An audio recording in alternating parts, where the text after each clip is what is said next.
Hello guys, welcome back. In this video, I will show you how to set up WooCommerce. So once you have created a website, you should be able to see in here my home, and then from in there you should be able to see in here the steps that you can take in order to properly set up your website. So just head over and then do these steps right here. So the second step is to customize your domain, third step is to drive traffic, and the third step is to write 3 posts. So just head over and do these things that they have right here. So take note that these things right here actually varies depending on the actual website that you have.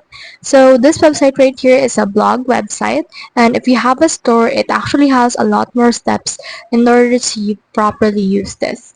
So for example, let's head over and click on this second step in order to set it up, and then just search in here for a domain that you can use. So you can see in here the price in here as well. So you can head over and then just choose which one you want to use, and once you have purchased a domain that is your own, you can head over and then select or actually complete the second step. So just head over and do the third step right now, and then the fourth step as well.